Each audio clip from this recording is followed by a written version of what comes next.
Ladies and gentlemen, boys and girls, children of all ages, non-binaries, and transgenders, because we do not discriminate. This is the Ultra Heelz Wrestling Podcast, live from Bravery Studios, Bravery up. Clifton, New Jersey. Bravery up. And there's Bravery Studio merch available, t-shirts, hoodies, trucker hats, mugs, all that nice stuff. And the t-shirts are very, very comfortable, unlike WWE shirts. Oh, with my crowd gas. Shots fired. Anyway, I am Darth Messiah, the Dark Side Savior, always and forever on his worst behavior. Mr. DM, find me your mama's DMs. Why? Because I'm trying to give your mama a baby, nobody can stop me. And the OG, the triple OG of the Ultra Heelz. Yeah, y'all niggas already know it's your boy Alex the motherfucking Hill, a.k.a. the Stanley of Podcast, a.k.a. I do this shit for a living now, a.k.a. fuck the Vince McMahon regime, and also known as the nigga that pee your bitch and the cripple across face that have her run into a cross face. Hope she don't run to a gym and get hurt like Mr. Wild, but still, that's a whole different ball game. And the man that doesn't always push buttons, but when he does, he pushes all the buttons, Mr. Gnarly Marv. What up, Ultra Heelz? How we living? You know, I actually looked up the lyrics for you, Marvin. Oh, shit. However, I forgot to bookmark them, so I'd have to look them up again. We'll try again next week. Next week. Lyrics for what? Wait, lyrics for what? Because you know how I usually ask how you live in Gnarly Marv? So he was going to do the Biggie Smalls lyrics, but I don't know them off the top of my head. I feel like it's tremendous something. How you living, Biggie Smalls? Tremendous blah, blah, nah, nah, nah. Something in Benz's. It's going to come back to me now that y'all said something, because I haven't heard the song in a minute, so it's going to come back to me. And it's crazy because the woman in the building... I probably... In a mansion in Benz's, giving ends to my friends, it feels stupendous. Wow. I've been saying it wrong. Even when I hear the song, I've been saying it wrong. How you living, Biggie Smalls? In a mansion in business, in a Benz's, giving ends to my friends, and it feels stupendous. Tremendous cream, fucking $1 in a dream. There you go. There you go. Let me tell you right now, that sounds like a tongue twister. I ain't trying to do that. So how you living, Gnarly Marv? Turkey Day was good. Hella paranoid at my house, my pop's house. Got to see my sisters argue, which is like a Thanksgiving tradition, as usual. And almost got too drunk at my pop's house, which I've never done before. Mm-hmm. But I caught myself and just started going in on the mac and cheese and the candy yams. So that just saved me. Just get some protein in you when you feel like you're about to get there. Now, water usually does it for me. Water? Yeah, water does it for me.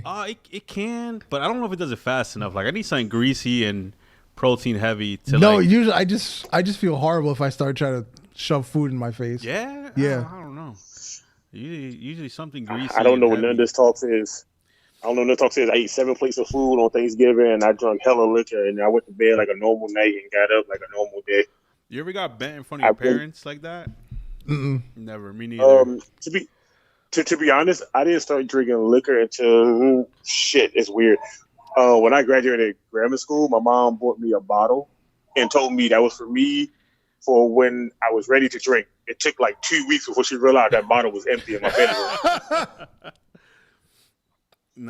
Then I've been drinking like that ever since, bro. Like when shit come around and a get together come around, everybody bring, I bring a little bottle, I bring this. Show what you bring. Let me zip the book bag. We pop out these 4 big bottles I got real quick.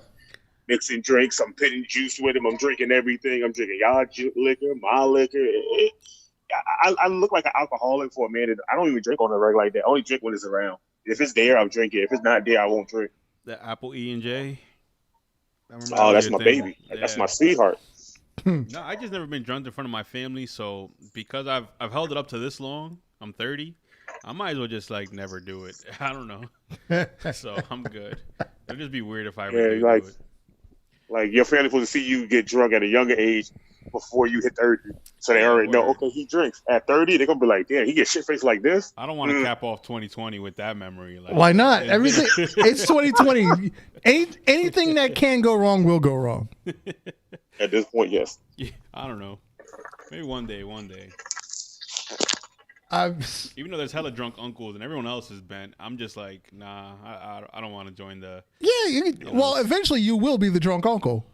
Yeah, I mean, your sister have kids? Yeah, I have two nieces. I have a niece and a nephew. So yeah, so eventually you'll be the drunk uncle. Eventually, but we'll see. We'll see. I got to inherit it. Somebody gotta pass away. One of the drunk. There's like a drunk uncle limit.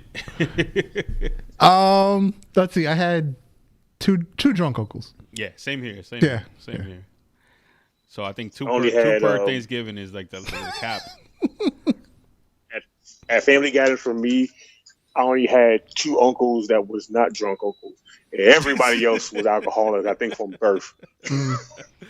Yo, we got Commissioner Kelvin in chat. Ladies and gentlemen, my name is Commissioner Kelvin, and I am the commissioner of the Ultra Heelz podcast, the Jack Kirby of the Ultra Heelz, the WWE fact checker, the original showstopper. Oh, yeah, while you read his thing, I was up here pumping my guns like Hulk Hogan and shit. Getting amped. Word. What up, Commissioner? How you living, bro? I think at like 14 or 15, it got to that point where, we're going for a walk. Yeah. I think that was my family. It's like, we're going for a walk. That's usually the smoke. I know that shit, man. My family. Yeah. Hey, we going for a walk. Oh, you niggas about to come back hungry as fuck. I know it's about to go down. Let me get my plate. Exactly. Make my side plate. Hungry, let them niggas eat. They go eat the rest here's the thing. I would make my plate before the walk. So I just come back in and eat. All of them, the rest of these dudes stumbling around the kitchen, trying to get food. Mine's already made. I'm just going to go sit in the corner. Like, yo, why the potato salad pink this year?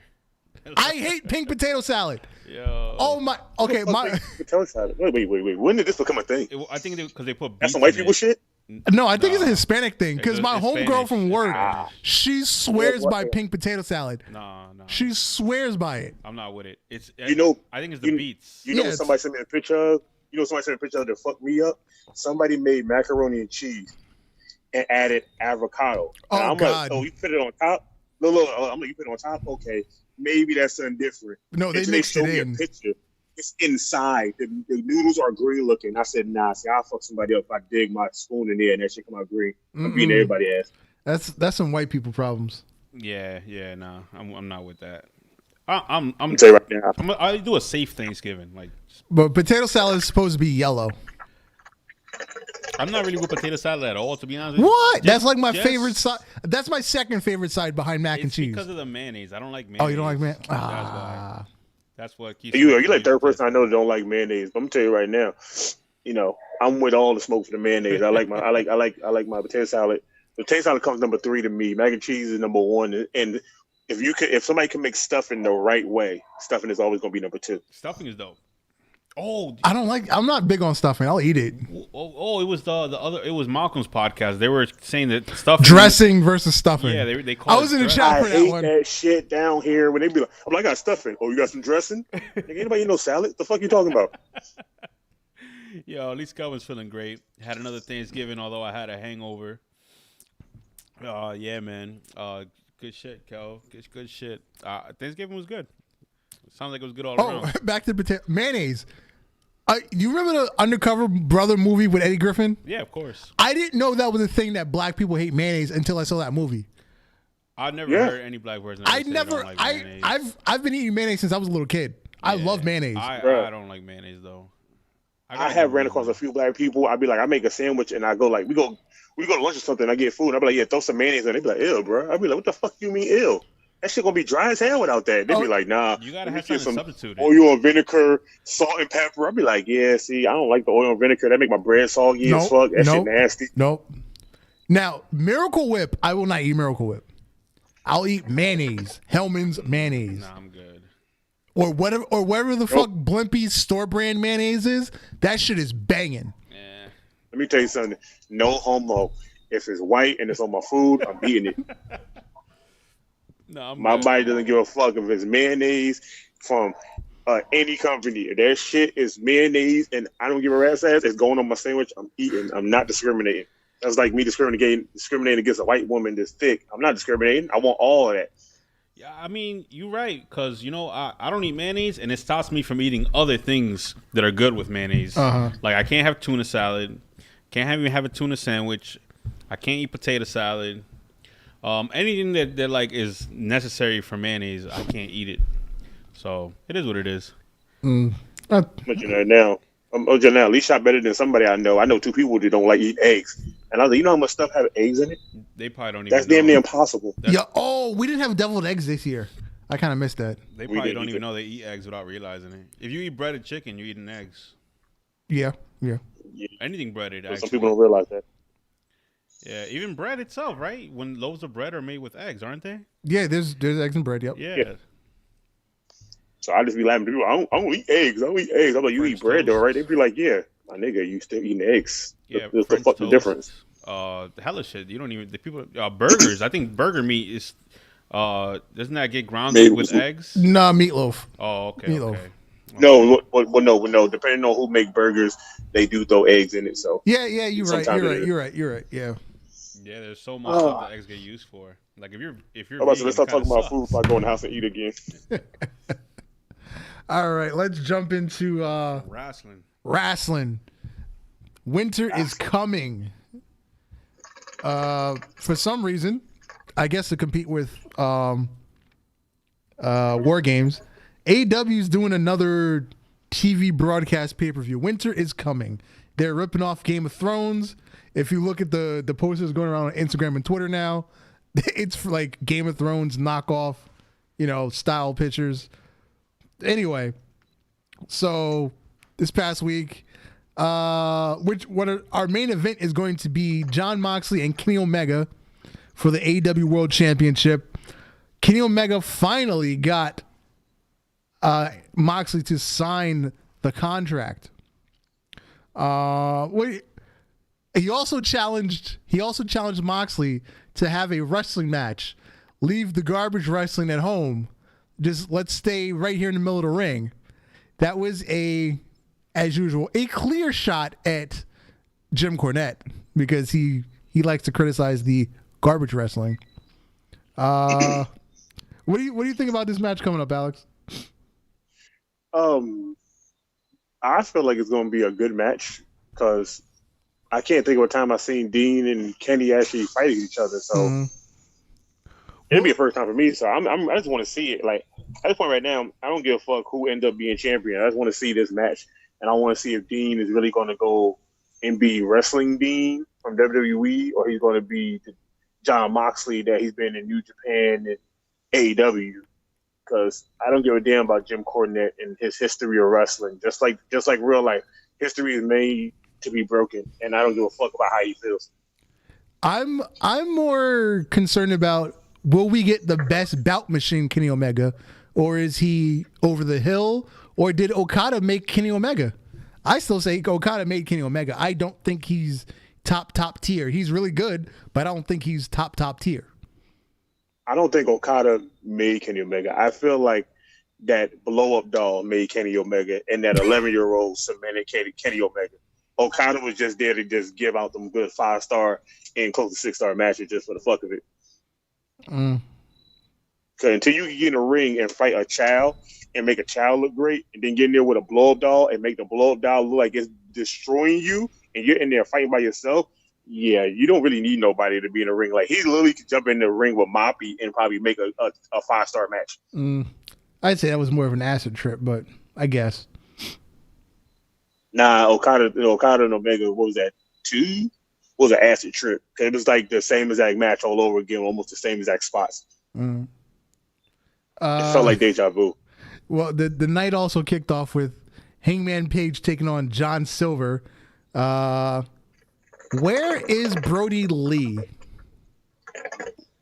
Because bruh, I have no idea either, bruh. People have been asking that same question for the last few days. Where the fuck is he?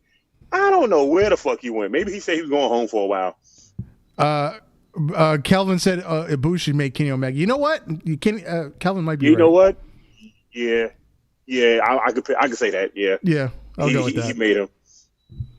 You know they're gay. I don't care what nobody says. So golden lovers. Yeah. Golden shower. I want to pee on you. Man, Dave Chappelle has gone off Netflix. Oh yeah. Well, all his specials are still there because They're next. Yeah, They're owned especially by there, but Netflix. the show is gone. Yeah, the show is gone. The show is gone. That's Netflix fault. Netflix should have paid them, but whatever. Just like WWE nobody won't pay nobody, even though they make billions of dollars. Mm-hmm. So post match, Evil Uno is doing the talking now. Did he offer a membership to Hangman Page? Is that what happened? I forgot what he's. Yeah, he tried to offer his head membership to join the. At this point now, how many niggas are in the Dark Order? Like 35, 42? Well, I know there's somebody called number 10, and then you have Evil Uno, you have Stu Grayson, you have Brody Lee, and you have Anna Jay. She's number 99. For some reason, they skip from 10 to 99. So there's 14. You have a number 6, you have a number 7 too, and then you have a number 9. So we're still missing.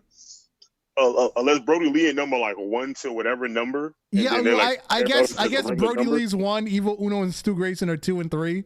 So maybe that's what it is. So let's say 12 people. There's 12 people that we know about in Dark Order. Nigga, this a big ass group. They ain't still never gonna beat NWO with 35 motherfuckers. Remember the time NWO pulled up with like 4 limousines and niggas just kept getting out the limousine like a fucking clown car? Bruh, I was like, first of all, who the fuck said these niggas could all join this group? Like when they got in the ring, it looked like a battle royal, and these niggas all was a gang. I said, nigga, that's a real gang right there. Like DX wanted to invade WCW, but WCW would have invaded WWE back in the day like that. Boy, that looked like a real gang fight. Word. Well, hell, Aces and Eights was just as bad. At one point, they were like 30 deep. Well, shit, don't forget, fucking what you call it? Fuck the group. What do you call it? Rebellion. Don't forget when Rebellion started. Remember, it was only 4 people with 5 people in the ring, and all of a sudden it was the whole NXT fucking locker room of all 60 motherfuckers. Yeah, and now they've been off TV for 2 weeks. So what the fuck? Oh, no. They're gonna be on main event.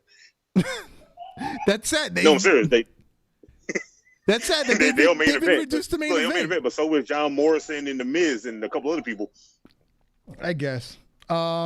It's retarded. Yeah.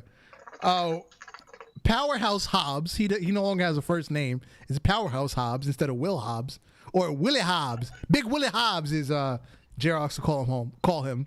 He squashed. First of all, don't Hobbs look like the nigga that played John Coffey? Yes. Bruh, yes, he does. When I saw him fight, what was that, Wednesday? And he walked around the ring and looked at Billy Gunn and gave him that weird look. I just waited for him to go, "My name is John Coffey." Like the drink, I felt the same. I was like, yeah, I can see it. I can see it in it. Post match, Taz cut another promo. He called out AEW management, saying they don't respect the FTW title. They don't respect him. They don't respect his wrestlers. And eventually Cody came out to speak on behalf of management. So we now have Cody actually playing authority figure on screen. Eventually, who was it? Oh, Taz hit the Taz mission on Cody. And before he only hit it for one reason only. He hit it for the simple fact that Cody said, "This belt means a lot to you. So why are you not training your son? But I'm training your son to be a wrestler." Yeah, that was. And Taz tried to make Taz say, "You know what? You're disrespectful. You drew the line and you fucking crossed it. I'm done with you." As soon as Cody turned his back, he put him in Taz mission. I said, that's all I wanted to see Taz do. It's been so many years since I've seen him do that Taz mission, and I was enjoying it until fucking Billy Ray. I don't like calling him Billy Gunn. I call him Billy Ray because he like a built ass Billy Ray Cyrus. I hate the fact that he jumped to the ring like he was about to do something. If you don't get your ass back into the crowd like the rest of the wrestlers and stay your ass where you belong. Yeah, the Gun Club jumped in. You had Dustin come out, and you had QT Marshall all come out try to help him. Kelvin said Hobbs looks like Mustafa from the Gangsters.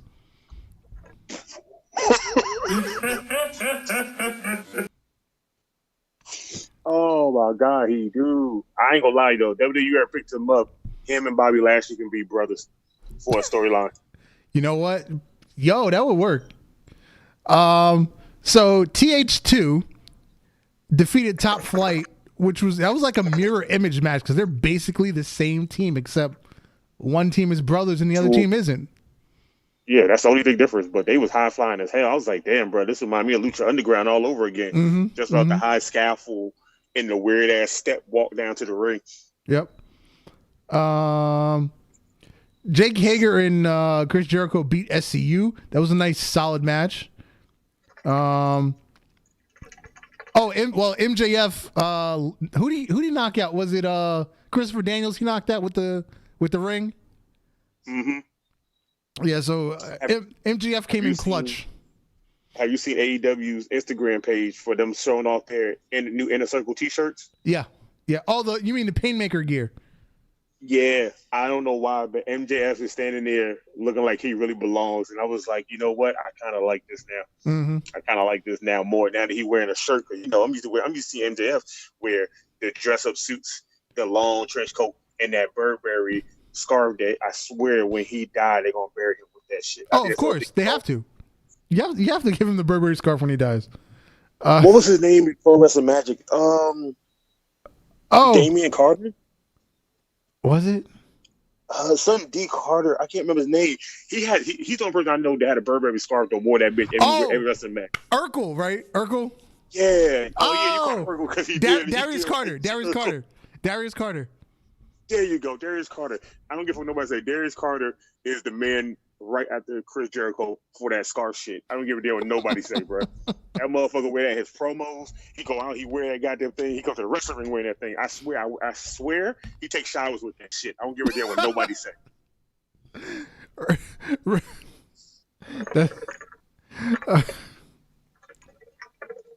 So, Hikaru Shida had a random title match against Anna Jay.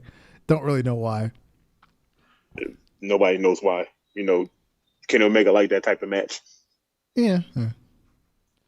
So then the main event was the Butcher and the Blade versus Pac and Rey Fenix.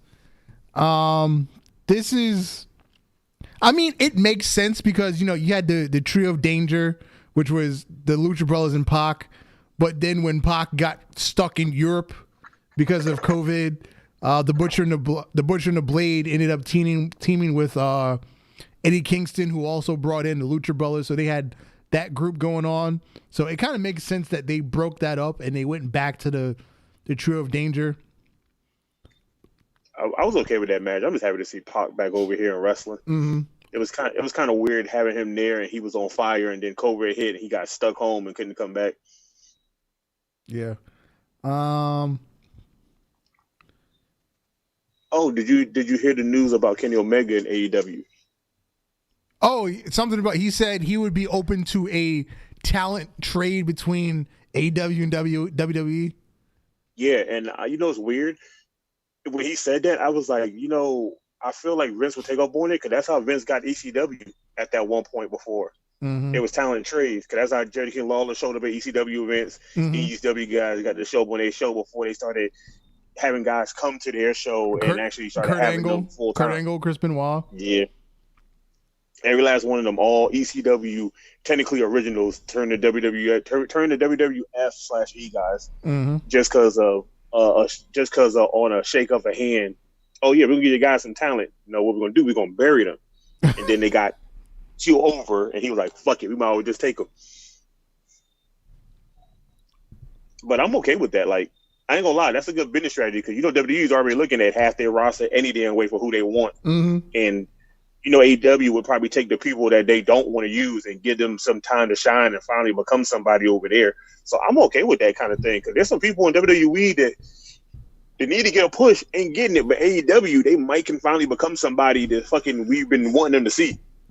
The one person I'm very disappointed with in AEW more than anybody else is Miro. He's playing with the jobbers, and it's not like he's shining above them. He's become one of them. Well, yeah, he has. He became one of them. But you got to think about it. The man was on top of WWE kind of early as hell. And then they made him a jobber all the way through. And I guess he was like, fuck it. I was on top for a while. I'd rather be a jobber at this point. This was his chance to be something again. You don't have to repeat, Rusev Day, But this was his chance to do something on his own, and to me, it's a big disappointment what he's doing.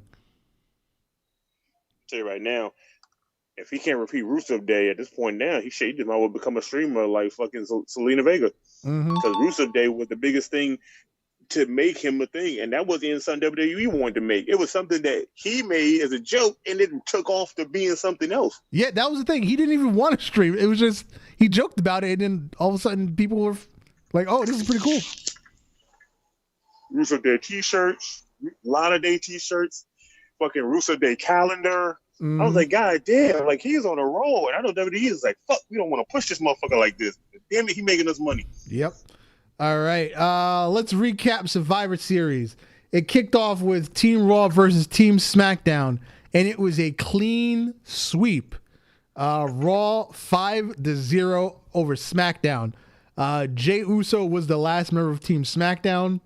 Prior to the match, Roman Reigns told Jey Uso, "You better win. You got to make our family look good."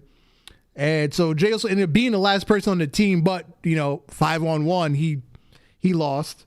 And Roman was very disappointed when he got backstage. He said, "Get out of my arena.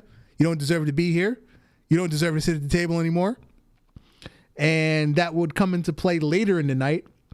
But as far as the match itself, even though it was a 5-0 win, I feel like this was one of the best 5-on-5 matches in quite a few years.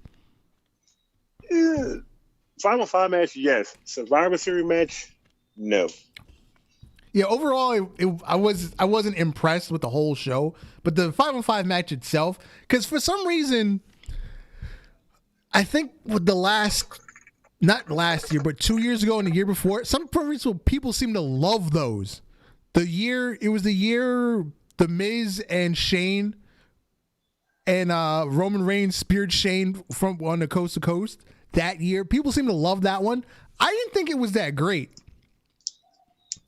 Wasn't Roman the sole survivor? I think so. I think he was that year. I think that's the only reason why, because he was by himself fighting those last two. If it had been Roman fighting by himself and it had been like 4 other people, then I could understand why people like it. But it was just a 2-on-1. That was no. And then Shane got hurt in the middle of that, so it didn't make no. Never mind. And the year before that was the one with Chris Jericho and Kevin Owens. People seem to love that one too. I didn't think that one was that great either.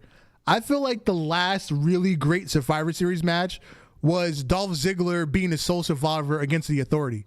To me, that was the last really good one. That was the best Survivor Series match. He was a legit sole survivor fighting for all the shit for his brand, and he literally won. Like, you can't get no better storyteller than that one match alone and him being a sole survivor. That was I think that was 2014 or 2015, but to me, that was the last really, really good 5-on-5 match. Because he had to go through Triple H, Kurt Angle, I think it was Braun Strowman.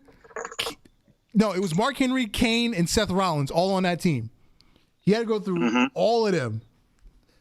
I think John Cena was the second to last person on the other team, but he ended up getting eliminated by what was it, Triple H and Kurt Angle? Yeah.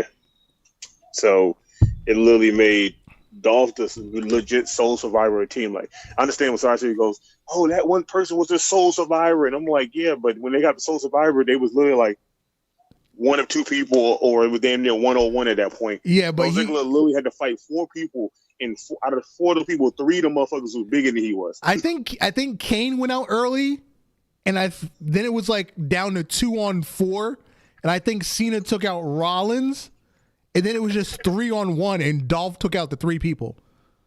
Yep, best Survivor Series ever for a sole survivor match. Yeah, and we know after that point right there, Dolph Ziggler has not lived up to his hype no more, because they throw him in the most dumbest matches ever. Nope. I'm sorry, not dumbest matches. They throw him into the dumbest tag teams ever. Calvin said, "Let's not forget Sting helps Dolph." Oh Ziggler. yeah. That was also the year Sting debuted. Oh yeah, and just come walking out. I was like, yeah, that was so over dramatic than a motherfucker. Yep. Now I loved the Street Profits and the New Day. First off, The New Day came out in their Gears costumes from the War game. outfit. That was fire. Bro, that shit was legit. But the thing that pisses me off really is you had Big E not doing nothing. And he could have been on Team SmackDown and at least help Team SmackDown at least get better thing because Seth Rollins sacrificing himself was so stupid. I have an article about that because I knew that was going to come up. The reason Big E and Lars Sullivan not at Survivor Series, according to Dave Meltzer, it's noted that Big E was possibly removed from the Battle Royal and not on Survivor Series altogether to make these entrants with New Day special. Because obviously this is the first time them being together since they got split up with the brands. Also, Meltzer said it stated that WWE is planning to push both Big E and Lars Sullivan heavy in 2021 and wanted to protect them both from having to lose. Because they're both on SmackDown, and SmackDown was, got railed 5-0. So let me get it straight. You don't want to put Big E or Lars Sullivan in the Survivor Series match because you want to protect them. But you have your champ, but you have your women division lose. Mm-hmm. You have your Intercontinental champion lose, and then you have your SmackDown champion win. So I don't see the point of all that. You had everybody else on SmackDown damn near lose for no apparent reason. I kind of get it. It's again about pushing Roman. I'm the head of the table. Look at all of you. Despite all of you failing, I'm still the winner. I'm still the breadwinner. I make us look good. Yeah, I understand that as a story point, but like as a Survivor Series, it's supposed to be at least SmackDown trying. It's like SmackDown didn't even try this year at all. Well, at least it wasn't 6-0. Wasn't that 70-0 that one year? No. Remember, the Usos won on the pre-show, but they didn't count it, so it would have been 6-1. That was so stupid. I don't get how they did count that. Yeah. Whatever, it's WWE. They don't count shit. But anyway, the Street Profits and New Day put on a fucking hell of a good match. That was probably one of the best straight up tag team matches in WWE in a very long time. It was. And I mean, they went all out. Mm-hmm. I mean, when they was done, they were sore as hell. Like they showed the video of them in the back and they all had ice on each other and back there talking. I was like, bro, these 4 men, they so through hell for this show. And I can't even say that I don't care who would have won. I was just enjoying the match. Hell, that match could have came to a draw for all I gave a shit. And they could have just called that a draw and I'd have been okay. Like if they had time limits like AEW and they went a 20-minute time draw, I would have been fine with that. I'd been happily okay because I don't want to see the New Day lose and I don't want to see Street Profits lose. But I don't want to see neither one of them I don't want to see one of them win for the bragging rights. So what purpose? We don't even have bragging rights like we used to no more. They can still show up on opposite shows, so they don't make it their mind for bragging rights. I had a feeling Street Profits were going to win because they were being like extra aggressive in their promos leading to the Survivor Series. And then it's also, passing of the guard because, New Day's been around for a while. Street Profits are kind of like the new version of the New Day. So it's like, let's pass the torch. So I felt like Street Profits were going to win. I call the Street Profits now the brighter day. The brighter day. Oh, matter of fact, when I did predictions last week while you were on vacation with your wife, I got everything right on this pay-per-view from my predictions except Sasha and Asuka. Why the hell did Sasha Banks win that match? Yeah, I was just about to say that too. That you had. I had everything except for that. Won that match. That made it so weird. I mean, I'm not mad at it. I'm just confused. I think they wanted her to win because at that go home show from SmackDown made her look weak as fuck. So I guess it was like we gotta let her win because we can't let our SmackDown Women's go in looking weak. Yeah. So I guess they have her win, but then she still gotta fight Carmella. Yeah, I'm surprised Carmella didn't come out to like break up the match. Because to me, that would have been, the reason for Asuka to win. Get Sasha cheated and give Asuka the win. That's what I was expecting. I think I said Bayley would interfere, but anyway, some kind of interference to give Asuka the win. Or we could have came in there and she could have hit Sasha to make Asuka win, and that could have built their feud a little more. because of me, you didn't beat Oscar. Mm-hmm. So now you really got to face me now for the title, what I really want. Right. It made sense, but WWE don't know how to write stories. Yeah. We had some more black excellence on the Survivor Series. Bobby Lashley of the Hurt Business, and they were looking sharp in their all black suits with the gold ties and the gold pocket squares. Let me tell you, boy, I need to get me a black suit with some gold soon. Facts.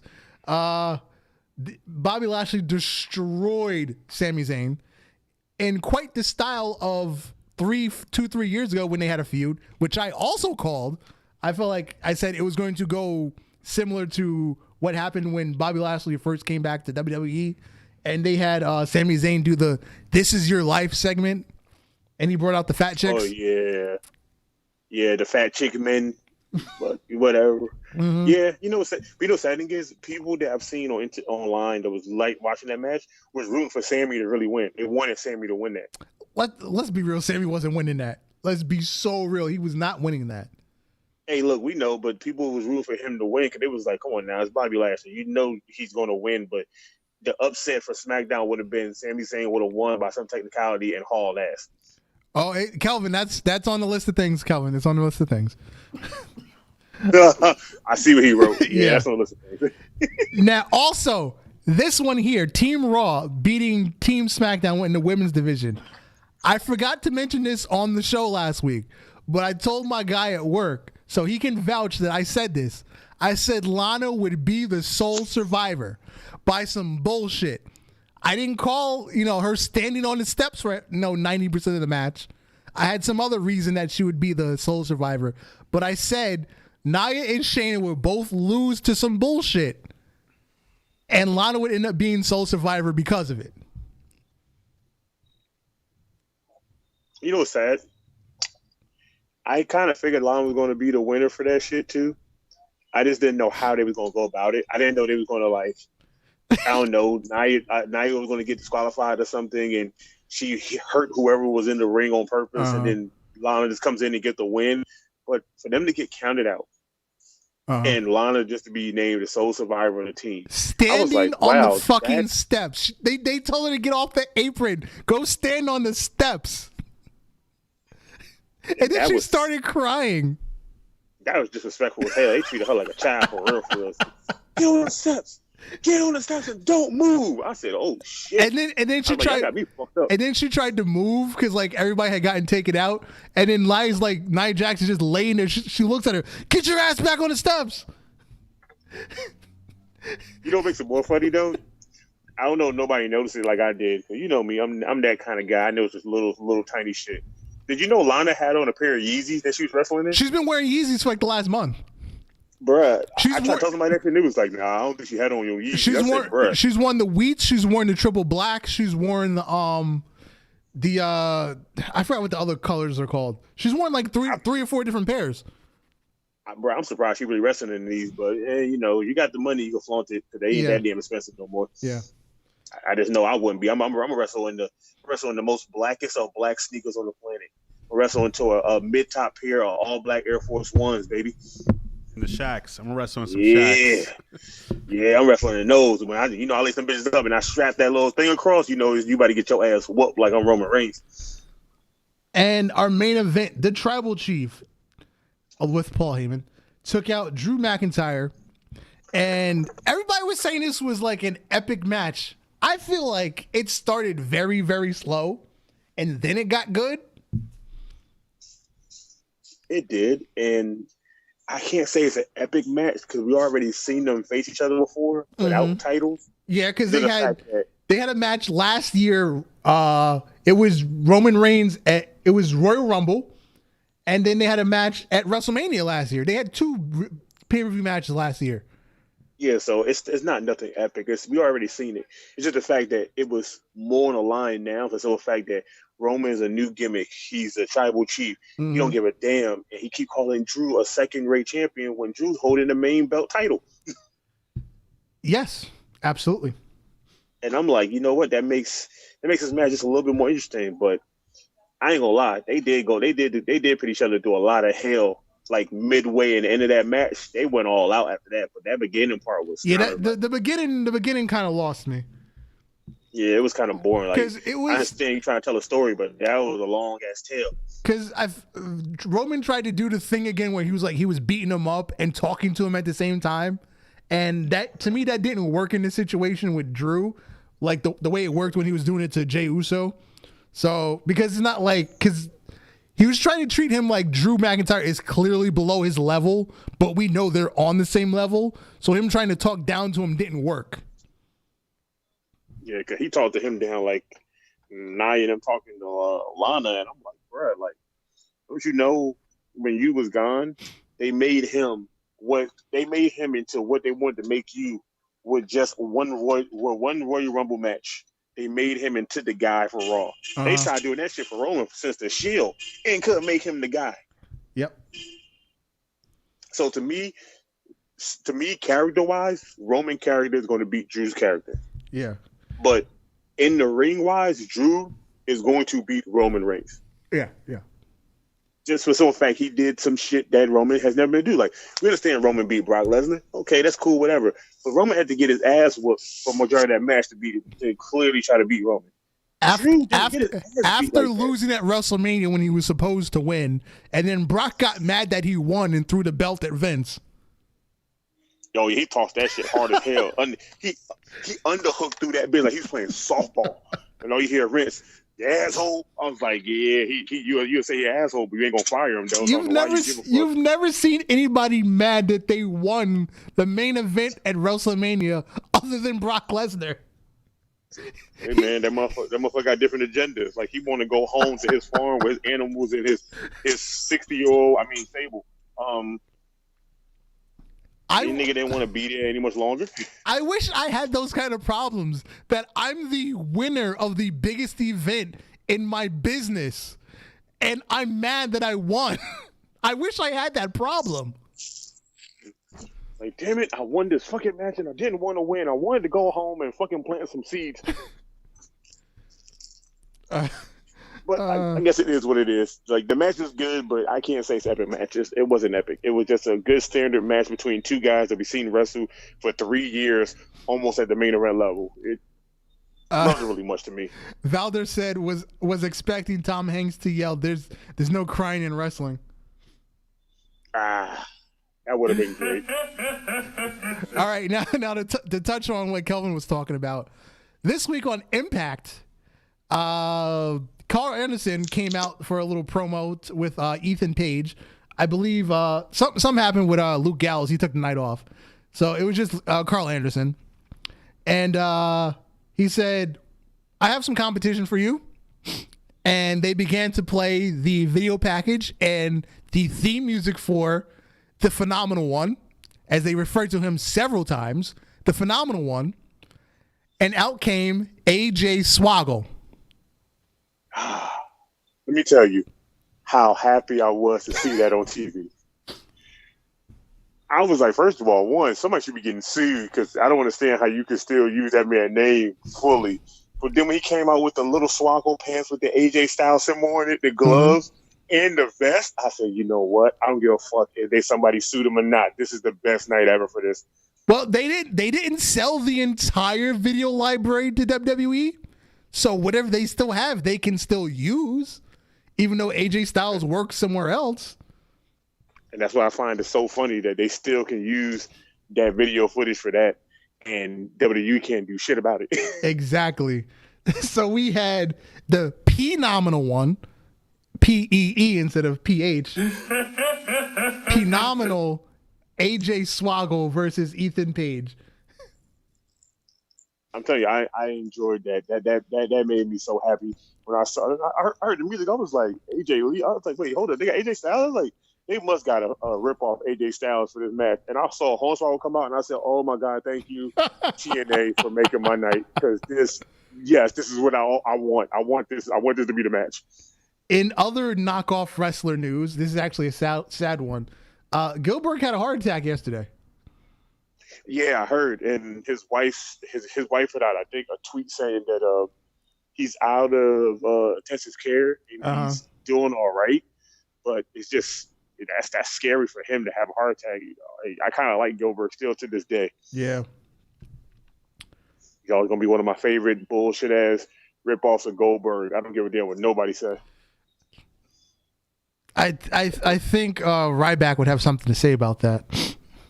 Ryback can have whatever the hell he wants to say about that. Matter of fact, we ain't talking about Ryback in so long. That pussy ass fucking. You went off the deep end quick with that one.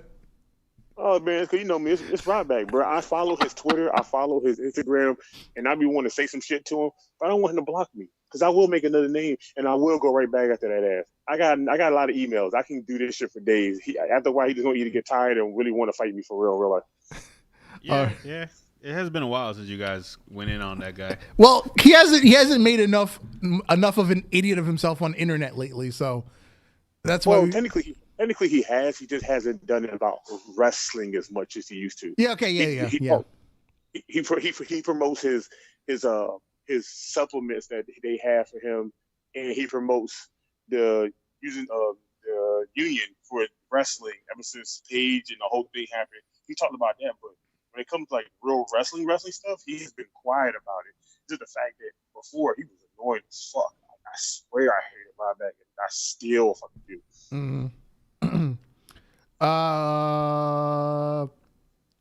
Renee Paquette, who's now pregnant thanks to Jon Moxley, the AEW World Champion.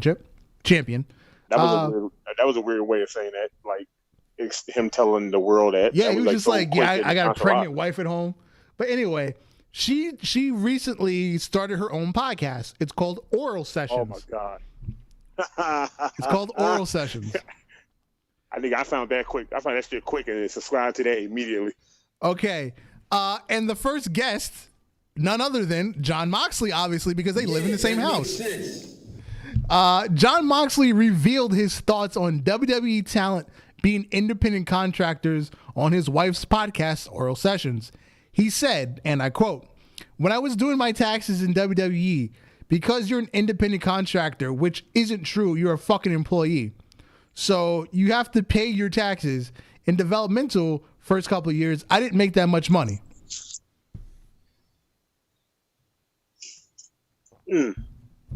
Well, shit. We all know at this point, NXT, they get paid less than what WWE guys are getting paid, but they still get the royalties for the T-shirts and shit they sell, but they're not making the big bucks. Like hell, there's some women wrestlers on the main roster that make more money than them yearly. Yeah, when Leo Rush was on Leo Rush was on the main roster with Bobby Lashley, and he was making his complaint about why is he not getting a bump in pay for being on the main roster and having to travel, yada yada yada. I believe he was making $175,000 a year at that point. Yeah, but you also got to think about it too.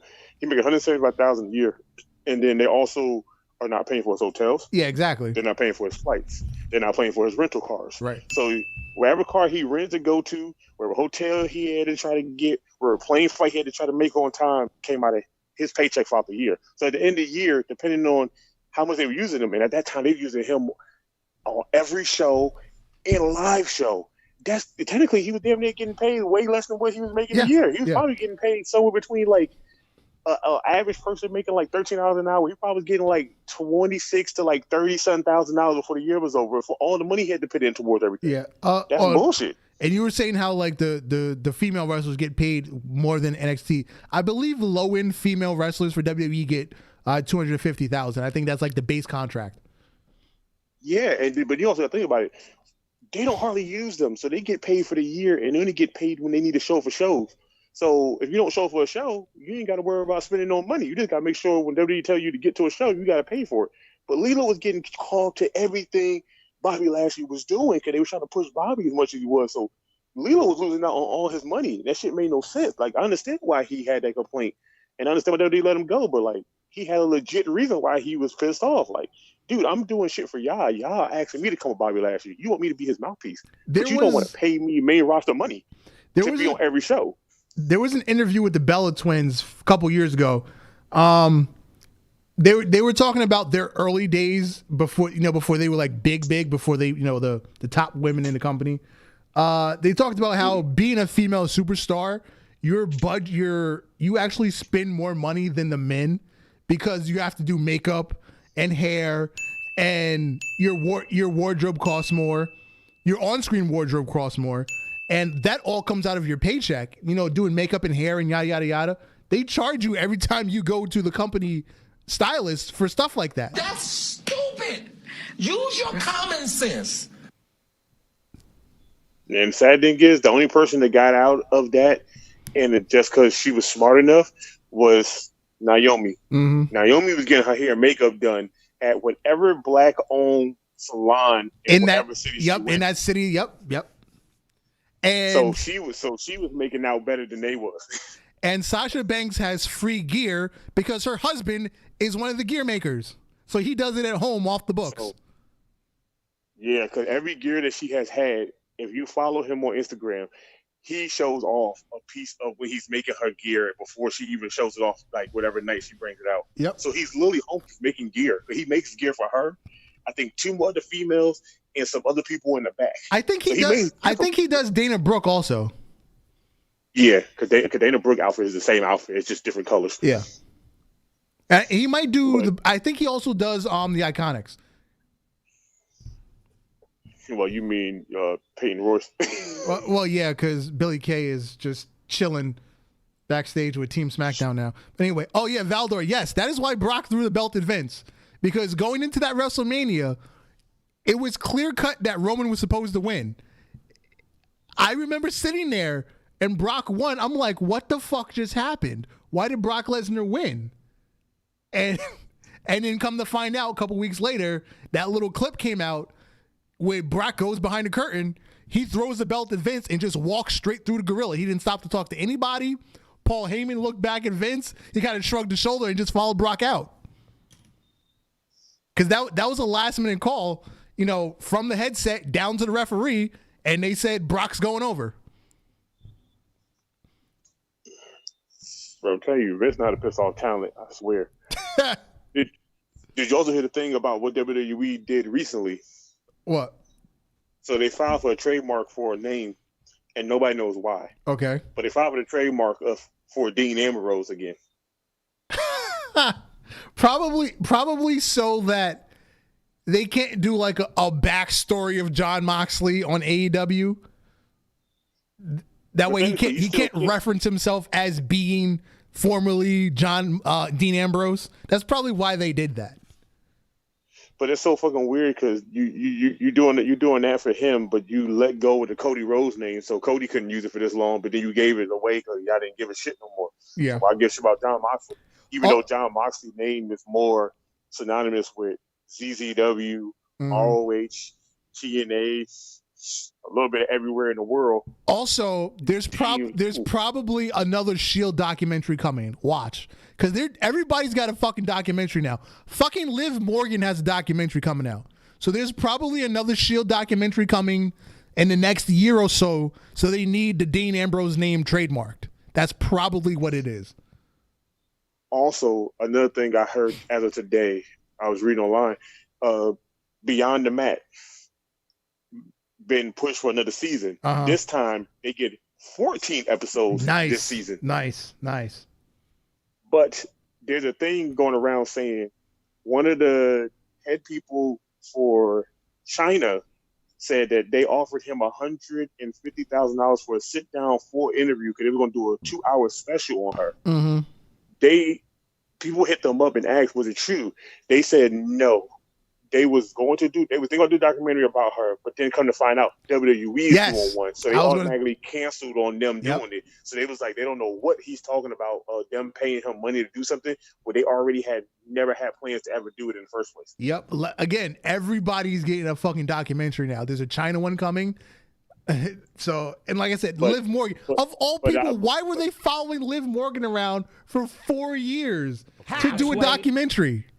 They've been following Liv Morgan since she started in developmental. What do you gain from that? Okay, the only reason they found Liv Morgan is because it's fucking weird. Liv Morgan is a a high school dropout, like not a senior year. She's a sophomore year dropout of high school, and she worked at a certain restaurant that I think somebody from WWE upper management used to come to all the time.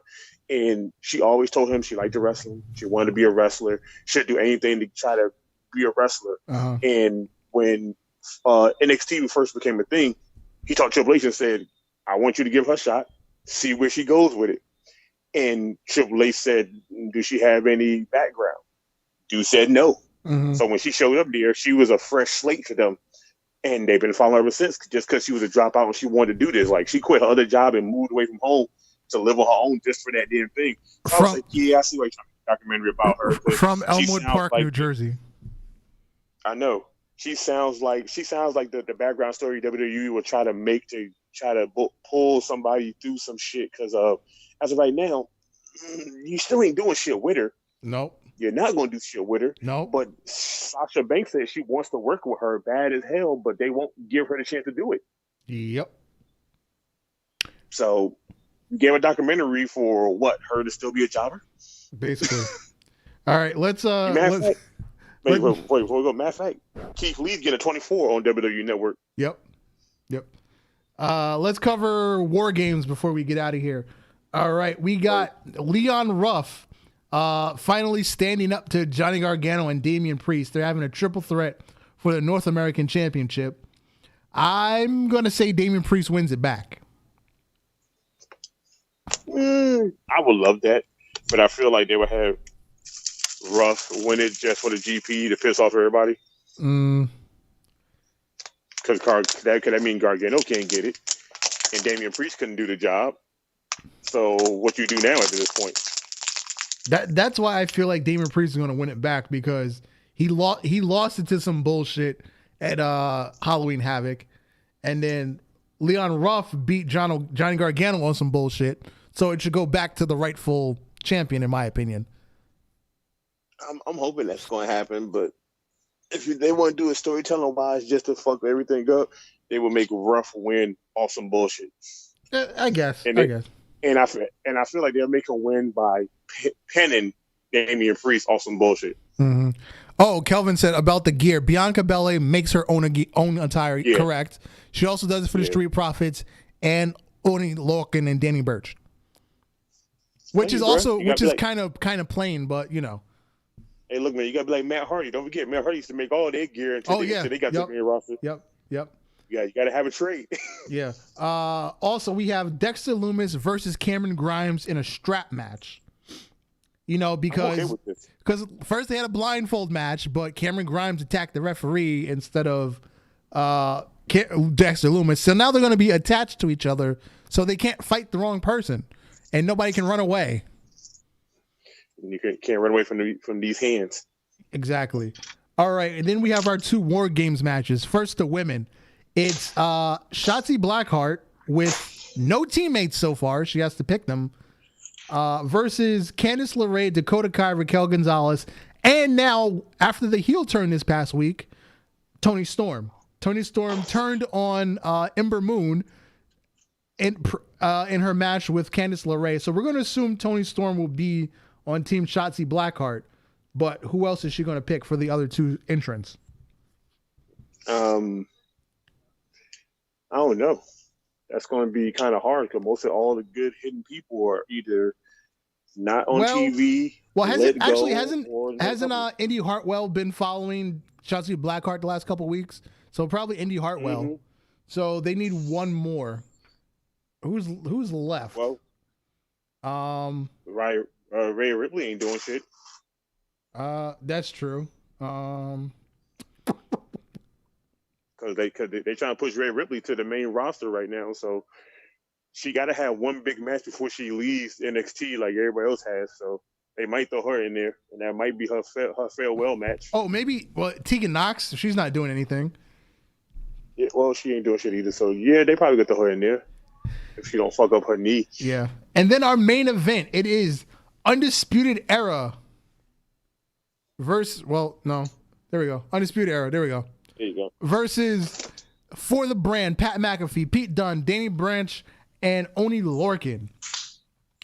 Now, I'm going to say Undisputed Era wins, because they have to get their revenge because they've been getting beat up for the last 2 months or so. It's really weird because you know they don't never lose that damn many matches since they became a group. Well, again, they've turned babyface, so I guess that's why they're losing matches because they're now the babyface. I hope they win because Pat McAfee. Now they've been in. I think they've been in every War Games match, haven't they? Just about, yeah, I think so. And yeah, I actually think they did. I think every War Game match, I think Undisputed Era has been in it. I believe so. And I want to say they've only won the first one. I think they've lost the last 2 or 3. So they're due for a win in War Games. Hopefully we will get that because I would be lovely to see that and see Pat McAfee lose and be pissed off that he lost with the brand. I'm hoping that win happens. I need that win to happen. Mm-hmm. You got any other news before we take off?